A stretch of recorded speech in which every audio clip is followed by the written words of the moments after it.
Saya Mas Agil Donatur, ya. Ingat, Mas Agil Donatur. Kemudian silakan ini kontak WhatsApp saya dan juga selengkapnya mengenai detail produknya seperti apa dan juga penjelasan penyakitnya. Tentunya saya akan bahas pada konten selanjutnya, ya. Berikut. Terima kasih. Wassalamualaikum warahmatullahi wabarakatuh. Saya tidak menjamin kesembuhan Anda, ya. Jadi ini adalah paket untuk kutil kelamin atau kondiloma atau juga bintil-bintil di kelamin dari Donatur Indonesia. Obatnya sudah ada izin resmi dari BPOM, Dinas Kesehatan, dan hal kapsulnya dari MUI, ya. Jadi silakan, kontak sudah ada di awal video ini, ya. Ini saya lakukan karena saya tidak mungkin melayani lebih dari satu pasien secara bersamaan, sehingga kontaknya saya bagi ke orang yang mengunggah konten video saya, ya. Donatur sedia di Tokopedia, Bukalapak, Lazada, dan juga Shopee. Nama tokonya adalah Mas Agil. Bisa catat Mas Agil. Kemudian untuk mencegah penipuan, mohon kontak hanya di area video ini, ya.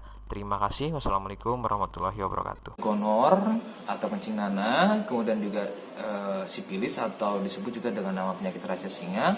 Lalu kemudian yang sekarang adalah kutil kelamin atau medis menyebutnya dengan nama kondiloma acuminata. Ciri-cirinya sangat mudah dikenali bahwa kondiloma adalah kutil, ya.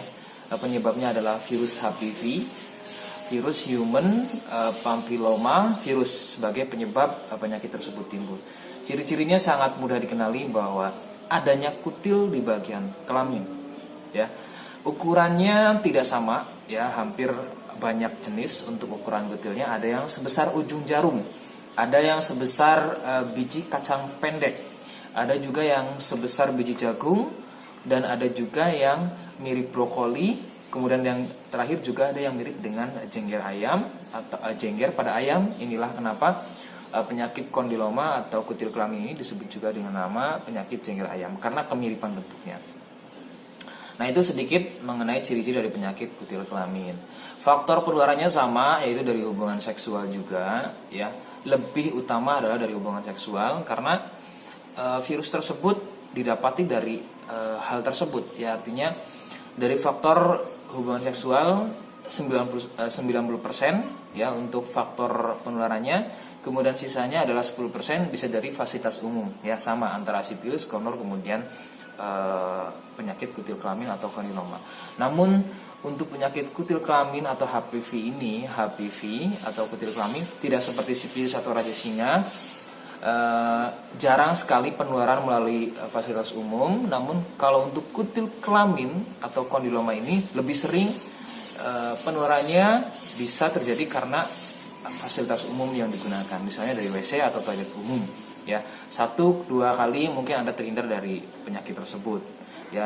Namun jika kejadian ini terus berulang, ya, artinya Anda dalam lingkungan Anda menggunakan WC atau toilet atau fasilitas yang digunakan bersama, namun sudah terinfeksi oleh virus HPV-nya, maka Anda bisa lebih mudah atau besar resikonya untuk terjadi penyakit kutil kelamin atau kondiloma.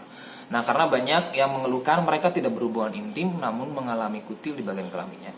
Bahwa jelas bahwa kondiloma itu tidak harus tertular melalui hubungan seksual, akan tetapi bisa juga melalui fasilitas umum yang digunakan. Nah, saya kira itu saja. Semoga informasi membantu. Jika kurang jelas maka silakan kontak sudah ada di awal video ini.